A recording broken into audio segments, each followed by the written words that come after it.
BJP के राष्ट्रीय प्रवक्ता शहजाद पूनावाला कहते हैं, गोली मारो और भागो, एबीसीडी आरोप लगाओ, साजिश करो और ध्यान भटकाओ। यह अरविंद केजरीवाल द्वारा इस्तेमाल की जा रही रणनीति है। अब मुद्दे को भटकाने के लिए अरविंद केजरीवाल अब हरियाणा के लोगों का अपमान कर रहे हैं। ये कहते हैं कि हरियाणा ने यमुना नदी के पानी को जहरीला बना दिया है। देखिए, शूट एंड स्कूट, आरोप लगाओ भाग जाओ, एबीसीडी, अक्यूज, ब्लेम, कॉन्स्पिरेसी और डाइवर्ट, ये अरविंद केजरीवाल की आदत बन चुकी है। ये वही अरविंद केजरीवाल है। अरुण जेटली भ्रष्ट है, माफी मांगी। गडकरी जी भ्रष्ट है, माफी मांगी। 800 करोड़ रुपए पार्टी तोड़ने के लिए रखे गए, हमारे पास ऑडियो, आज तक ऑडियो नहीं दिया। फिर उन्होंने कहा आईबी रिपोर्ट आई है, गुजरात में हम जीत रहे हैं। उस आईबी रिपोर्ट का हमने देखा क्या हुआ। तो अरविंद केजरीवाल वो व्यक्ति है, अब आरोप लगाते लगाते, क्योंकि उनको ध्यान भटकाना है शीश महल घोटाले से, शराब घोटाले से, अपनी नाकामियों से, अपने रिपोर्ट कार्ड से, तो वहां से ध्यान भटकाने के लिए अब हरियाणा के लोगों को अपमानित करना और कहना कि हरियाणा दिल्ली का पानी पॉइजन कर रहा है। और दिल्ली जल बोर्ड ने इसके बारे में सारी तथ्यात्मक बातें रख दी है। और हरियाणा के मुख्यमंत्री ने भी बताया है कि आकर लैब टेस्ट करवा दीजिए। वो दावत दे रहे हैं अरविंद केजरीवाल और उनकी टीम को। मैं तो कहता हूं कि चलिए अरविंद केजरीवाल जी, जहां से हरियाणा का पानी आता है दिल्ली में, वहां पर दोनों मिलकर डुबकी लगाते। अगर कुछ हुआ तो देख लेंगे, अगर कुछ नहीं हुआ तो आप राजनीति छोड़ दीजिए।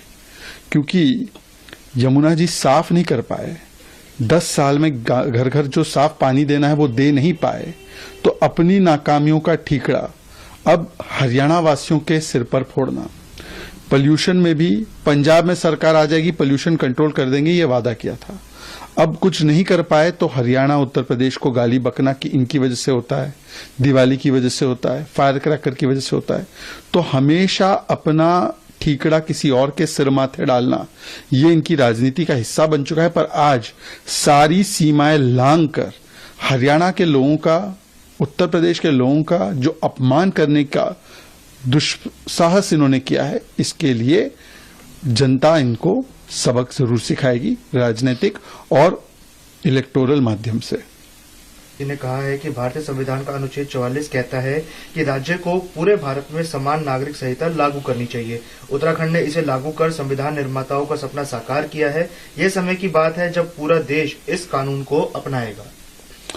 देखिए, गणतंत्र दिवस के एक दिन बाद उत्तराखंड ने संविधान की सबसे मेन और अहम चीज को अपनाकर बाबा साहेब भीमराव अंबेडकर जी और संविधान के प्रति सच्ची श्रद्धा उन्होंने दिखाई है।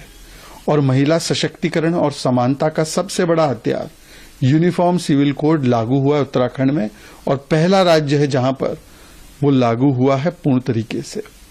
मुझे लगता है इसका स्वागत करने के बदले जो पार्टियां महिला विरोधी रही हैं, कट्टरपंथियों के सामने, वोट बैंक के सामने महिला अधिकारों का हमेशा समर्पण कर देती है, शाहबानू से शायरा बानू 3 तलाक कानून तक का वो हमेशा विरोध करके उसमें कट्टरपंथियों के साथ खड़ी हो जाती है, ऐसी पार्टियां, कांग्रेस हो, समाजवादी, तृणमूल कांग्रेस, आम आदमी पार्टी, ये सब मिलकर यूसीसी के नाम पर बीबीसी, भड़काओ भाईजान कमेटी बने हुए हैं।